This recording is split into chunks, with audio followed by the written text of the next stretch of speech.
मुंबई के बाहरी इलाके का घना अंधेरा जंगल और उसके बीच खड़ा फिल्म भूत बंगला मूवी का विशाल सुनसान सेट। रात के 10 बज रहे थे। सन्नाटा इतना गहरा था कि सूखे पत्तों पर रेंगते कीड़ों की आवाज भी साफ सुनाई दे रही थी। तभी अंधेरे को चीरती हुई एक पुरानी लॉरी सेट के बाहर आकर रुकती है। लॉरी का दरवाजा खुलता है। ईशा सबसे पहले उतरती है, उसके पीछे जगदीश, फिर बबलू और विकी। वो सब धीरे धीरे सेट की तरफ बढ़ते हैं। चारों एक पल के लिए उस वीरान हवेली नुमा सेट को ताकते रहते हैं और फिर बिना कुछ कहे अंदर दाखिल हो जाते हैं सेट हटाने का काम शुरू करने के लिए। ओ जी राम राम मेरे दोस्तों, के हाल चाल है।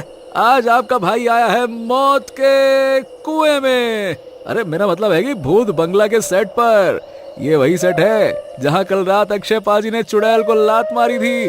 सेट अभी भी वैसा का वैसा है, बस पाजी की जगह अब मैं हूँ। लग रही है ना एकदम असली वाली हॉरर फिल्म।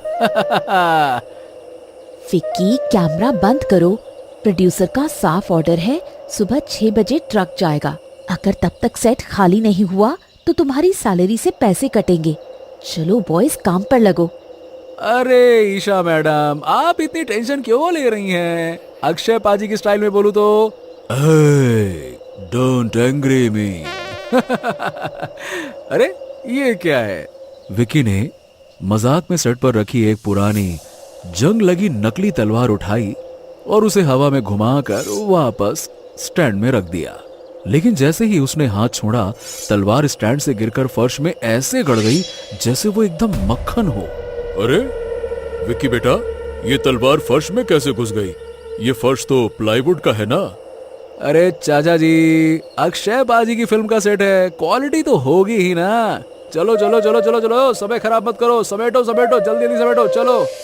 वो चारों जैसे ही आगे बढ़े, पीछे से एक जोरदार आवाज के साथ हवेली का विशाल भारी लकड़ी का दरवाजा अपने आप बंद हो गया।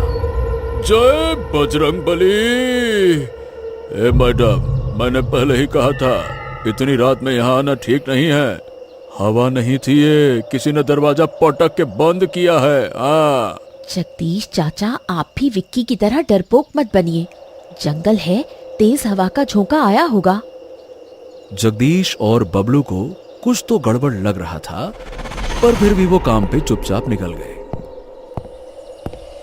जगदीश और बबलू की एक पुरानी आदत थी, चाहे कुछ भी हो जाए, हर 10 मिनट में उन्हें गुटखा खाना ही होता था। वो आराम से गुटखा मुंह में दबाकर हॉल के अंधेरे कोने की तरफ बढ़े। अरे चाचा, मुझे लगता है कि आज हमारी तेरहवीं कहीं इसी सेट पर ना हो जाए। अबे चुप कर बे। डर के आगे जीत होती है और जीत के पीछे जगदीश ने बात पूरी करने से पहले ही कोने की दीवार की तरफ मुड़कर जोर से गुटखा थूका, लेकिन वो लाल धार दीवार तक पहुंचती उससे पहले ही कुछ ऐसा हुआ कि एकदम से समय रुक गया। अचानक हवा में एक सफेद, बर्फीली और आधी गली हुई लाश जैसा हाथ प्रकट हुआ। उस सड़ी हुई खाल वाले हाथ में एक साफ सुथरा सफेद कपड़ा था। इसे साफ करो, तमीज नहीं है क्या? जगदीश की आंखें मानो सॉकेट से बाहर निकल आई हों। बबलू का हलक सूख गया, दोनों की सिट्टी पिट्टी गुम थी। उस हाथ ने कपड़ा जगदीश के चेहरे के ठीक सामने हिलाया। सो सॉरी भाई, सो सॉरी साहब। अभी साफ कर देता हूँ, अभी साफ कर देते हैं। जगदीश ने कांपते हाथों से वो कपड़ा लिया और आराम से नीचे बैठकर थूक साफ की और पसीने से तरबतर होकर खड़ा हुआ। कपड़ा कूड़ेदान में डालना, गंदगी पसंद नहीं है मुझे। अब हाँ, जी मालिक, जैसा आप कहें, जैसा आप कहें। चाचा चाचा वो हाथ अभी भी हवा में है। तभी अचानक से वो हाथ गायब हो गया। जगदीश और बबलू एक सेकंड के लिए एक दूसरे को देखते रहे और फिर बिना पीछे मुड़े अपनी चप्पलें हाथ में लेकर उस कोने से ऐसे भागे जैसे उनके पीछे साक्षात यमराज खड़ा हो। भागते भागते भागते भागते वो सीधे ईशा और विक्की के पास पहुंचे। ईशा विक्की के साथ मिलकर सामान की लिस्ट चेक कर रही थी। बचाओ बचाओ बचाओ मैडम बचाओ, सेट पर सफाई कर्मचारी का भूत आ गया है। हाथ में कपड़ा लेकर। हाँ हाँ, वहाँ हाथ में कपड़ा तैर रहा है। अरे मेरा मतलब है कि एक हाथ तैर रहा है मैडम, कपड़ा लिए हुए हाथ तैर रहा है। अपनी आंखों से देखा हमने, अपनी आंखों से देखा हमने। बस करो तुम दोनों, ये फालतू के बहाने बनाना बंद करो। सफाई कर्मचारी, भूत, कपड़ा, तुम लोगों को शर्म नहीं आती? काम चोरी की भी हद होती है। अरे मैडम, खुदा की कसम कहता है अपन, वहाँ कोने में हमने एक हाथ देखा है मैडम, उसने हमें।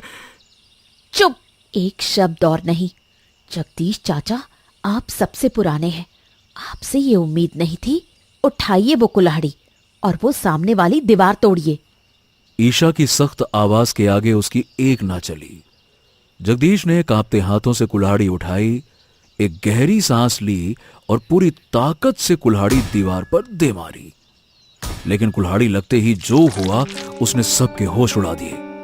लकड़ी के फटने की आवाज के साथ वहां से खौलता हुआ ताजा लाल लाल खून गर्म फव्वारे की तरह फूट पड़ा। खून की बूंदें जगदीश के चेहरे और ईशा के कपड़ों पर जा गिरी।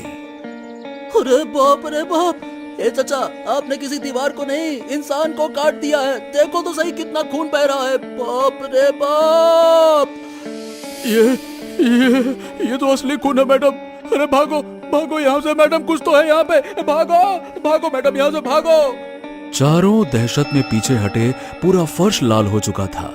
ईशा ने कांपते हाथों से पास लगे लाइट के स्विच को ऑन किया और जैसे ही तेज दूधिया रोशनी सेट पर फैली, वो बहता हुआ खून गाढ़े लाल पेंट में तब्दील हो गया। सब शांत हो जाओ, डरो मत। देखो, ये सिर्फ पेंट है। फिल्म में ब्लड पंप सिस्टम इस्तेमाल होता है ना, शायद उसी का पाइप दीवार के पीछे रह गया होगा। कुल्हाड़ी लगने से वो फट गया। ये सब साइंस है, कोई भूत भूत नहीं है। बबलू और विक्की ने राहत की सांस ली, लेकिन जगदीश जी की नजरें जमीन पर टिकी थीं। उनकी आंखों में अभी भी खौफ था। मैडम, साइंस पाइप फाड़ सकती है, लेकिन पेंट को चलना नहीं सिखा सकती। मैडम, ओ मैडम, जरा नीचे देखिए। सबने नीचे देखा तो वो लाल पेंट जमीन पर अपने आप सिमट रहा था और देखते ही देखते वहां उल्टे पैरों के निशान उभरने लगे और ऐसा लग रहा था जैसे कोई उस पेंट पर चलकर उनकी तरफ आ रहा हो। हैं? अरे ये निशान तो हमारी तरफ बढ़ रहे हैं, और ये पैर, ये तो पीछे की तरफ मुड़े हुए हैं। मैंने कहा था ना, ये जगह ठीक नहीं है, ये ठीक नहीं है जगह। ईशा को भी अब कुछ गड़बड़ लगने लगा था। उसने अपने आप को संभालते हुए कहा, मैं देखती हूँ कि क्या है। तुम लोग लगो काम पर, जल्दी काम करके निकलते हैं यहाँ से। बबलू, जगदीश और विक्की डरते हुए सेट के दूसरी तरफ बढ़ गए। करीबन आधा घंटा निकल चुका था। हॉल के बीचों बीच विक्की एक ऊंची सीढ़ी पर चढ़ा हुआ था। उसके सामने छत से एक भारी झूमर लटक रहा था, जिसपे एक नकली चमगादड़ चिपका हुआ था। सब कुछ भूलकर विक्की ने सोचा कि क्यों ना एक बार रील बना ली जाए। हाँ, तो गाइस जरा ये देखो, ये कितनी ही घटिया प्रॉपर्टी है। देखो क्या हाल हो रखा है इसका।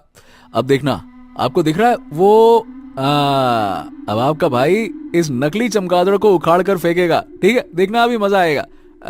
1 2 3। जैसे ही विक्की ने उसे हटाने के लिए अपना हाथ बढ़ाया, उस चमगादड़ ने अचानक से अपनी लाल अंगारे जैसी आंखें खोली और सीधा विक्की की आंखों में झांका।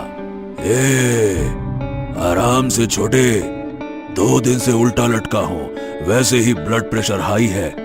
दिमाग मत चाट, काम कर अपना। विक्की की आवाज हलक में अटक गई। उसका फोन हाथ से छूटते छूटते बचा। डर के मारे उसने फौरन खिलाड़ी मोड में आने की कोशिश की, लेकिन अंदर ही अंदर डर के मारे उसकी हालत खराब थी। ओए ओए ओए ओए भूतिया चूहे, पास मत आना।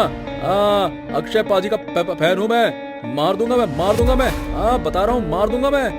विक्की की बात सुनकर चमगादड़ अचानक से खिलखिलाकर हंसा और अगले ही पल पूरे सेट के स्पीकर्स में अपने आप तेज म्यूजिक बजने लगा और वो चमगादड़ झूमर पर उल्टा लटके लटके ही अपने आंखों से बाला वाला हुक स्टेप करने लगा।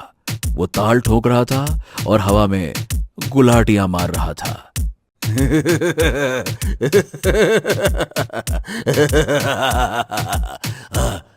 बाला ओ बाला, शैतान का साला, अबे देख क्या रहा है, स्टेप फॉलो कर। बाला ओ बाला, बाला ओ बाला, शैतान का साला, बाला बाला बाला, शैतान का साला। कर कर कर कर, फिर से कर, बाला बाला। ओए मम्मी, ये तो अक्षय पाजी का जबरा पैर निकला, बचाओ। विक्की की चीख निकल गई। विक्की सीढ़ी से ऐसे फिसला जैसे कोई वाटर स्लाइड हो। वो जमीन पर गिरा और चप्पल वहीं छोड़कर नंगे पैर हॉल की तरफ भागा। विक्की की चीख सुनकर जगदीश और बबलू भी भागकर हॉल में आ गए। अब जगदीश, बबलू और विक्की तीनों हॉल के बीच में खड़े थे। तीनों के चेहरे सफेद पड़ चुके थे। ईशा अभी भी अपना माथा पकड़कर खड़ी थी। उसे लग रहा था कि ये तीनों मिलकर उसे बेवकूफ बना रहे हैं ताकि काम ना करना पड़े। अब क्या हो गया? मैडम मैडम मैडम, वहाँ एक चमगादड़ नाच रहा है। बाला ओ बाला, बाला ओ बाला, शैतान का साला कर रहा है और उल्टा मुझे बोलता है कि तू भी नाच। झूमर के ऊपर अक्षय पाजी का हुक स्टेप कर रहा है। कसम से कहता हूँ, वो अक्षय पाजी का जबरा फैन है, मुझसे भी बड़ा फैन लग रहा है वो। बस बहुत हुआ तुम लोगों का। कोई सफाई वाला हाथ नहीं है, कोई नाचने वाला चमगादड़ नहीं है। तुम तीनों को बस काम चोरी करनी है। रहने दो तुम लोग, तुम्हारी खबर तो मैं कल ऑफिस में लेती हूँ, खुद कर लूंगी मैं सारा काम। इतना कहते ही ईशा ने अपने ठीक पीछे लटकते हुए काले पर्दे को एक झटके में हटाया। देखो, कुछ भी नहीं है यहाँ पर सिवाय धूल के। उस पर्दे के पीछे एक आदम कद ड्रेसिंग मिरर था जिसके चारों तरफ चमचमाती लाइट्स लगी हुई थी। उस शीशे में ईशा का प्रतिबिंब दिख रहा था जो उसे एक टक घूरे जा रहा था। ईशा एकदम से ठिठक गई। वो डरते डरते आईने के पास गई, पर उसका प्रतिबिंब अभी भी वहीं खड़ा था। तभी उस आईने से एक आवाज आई, मैडम, मेकअप थोड़ा खराब हो गया है, ठीक कर दो। ईशा के पैरों तले मानो जमीन खिसक गई। वो एकदम से पीछे हटने लगी, लेकिन शीशे के अंदर से अचानक से 2 हाथ बाहर निकले और ईशा की ओर बढ़ने लगे। नहीं, ये मुमकिन नहीं हो सकता। ये कौन सा स्पेशल इफेक्ट है? हमें यहाँ से अभी निकलना होगा। विक्की, बबलू, चलो। कोई कहीं नहीं जाएगा। बैकअप का टाइम मैंने तय किया है और आज कोई घर नहीं जाएगा। तभी उस शीशे में दरारें पड़ने लगीं और एक तेज आवाज के साथ वो शीशा चूर चूर हो गया। ईशा ने देखा कि उस हॉल में चारों तरफ भूत बंगला फिल्म के पोस्टर्स लगे थे और उसमें अक्षय कुमार की जगह उसकी तस्वीर छपी थी। भागो, यहाँ से भागो। ये कोई प्रैंक नहीं है। अगर अपनी जान बचानी है तो हमें अभी इसी वक्त यहाँ से निकलना होगा। ईशा की हालत देखकर बाकी तीनों की हालत और पतली हो गई। अब चारों उस भारी भरकम बंद दरवाजे के पास जाकर पागलों की तरह उसे पीटने लगे। लेकिन तभी ऊपर की बालकनी से जोर जोर से हंसने की आवाज गूंज उठी। एक ऐसी हंसी जो इंसानी कम और शैतानी ज्यादा लग रही थी।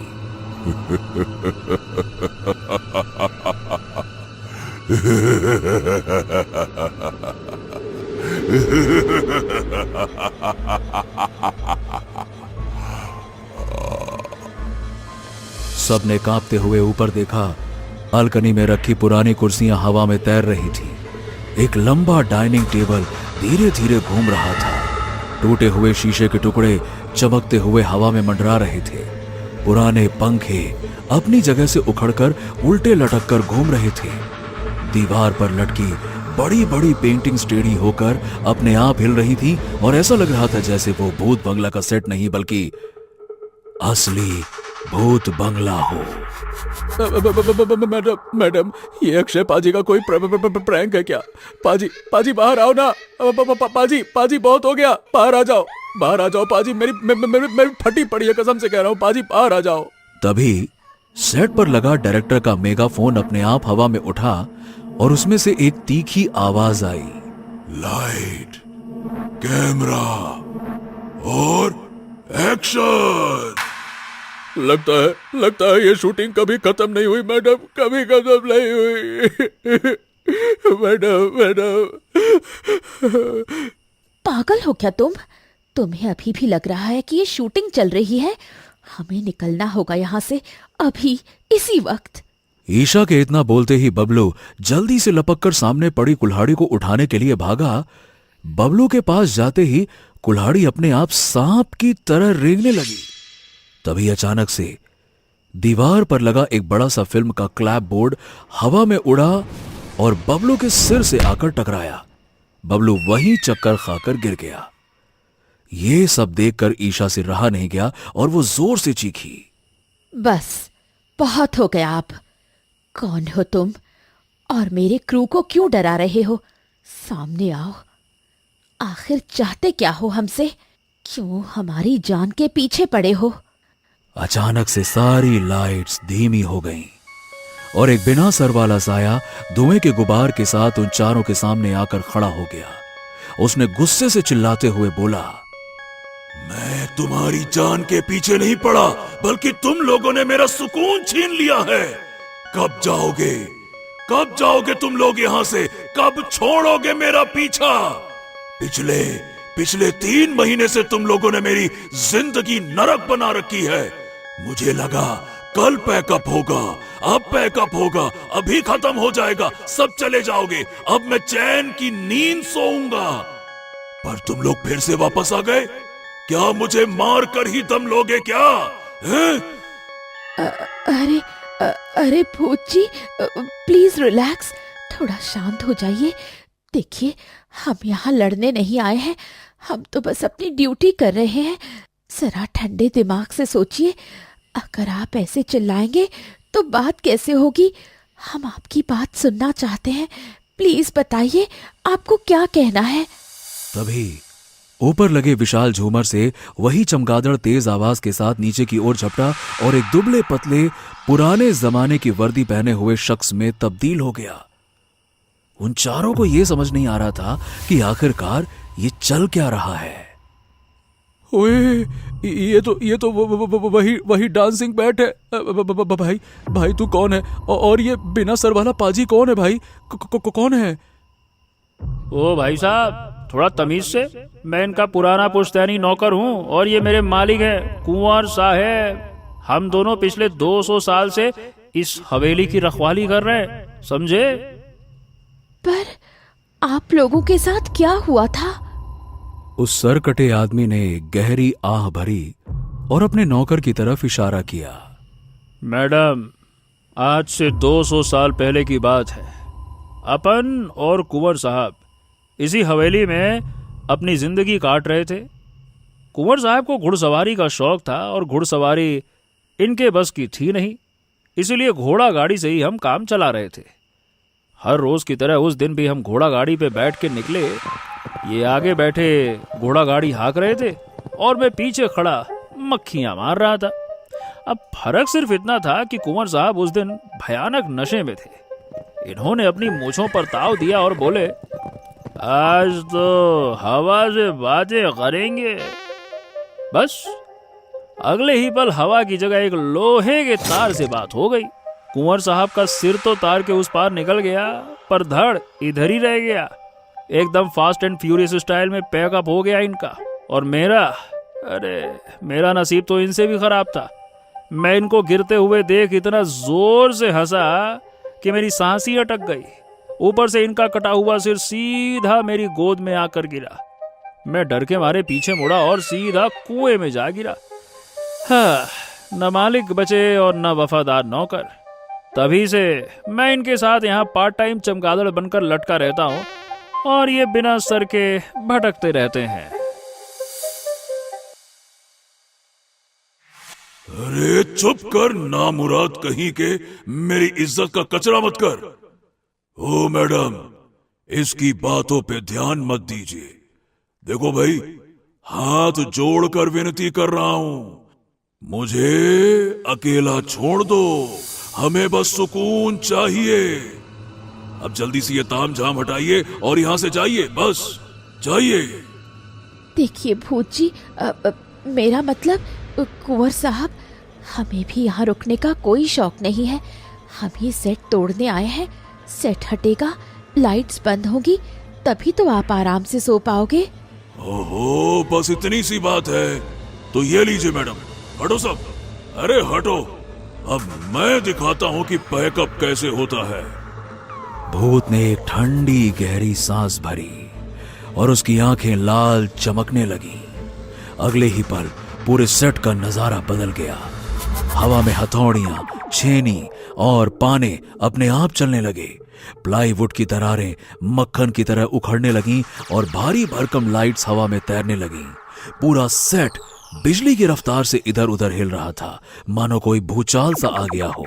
और फिर पलक झपकते ही सारा सामान एक एक करके बाहर खड़े ट्रक के अंदर परफेक्टली फिट हो गया।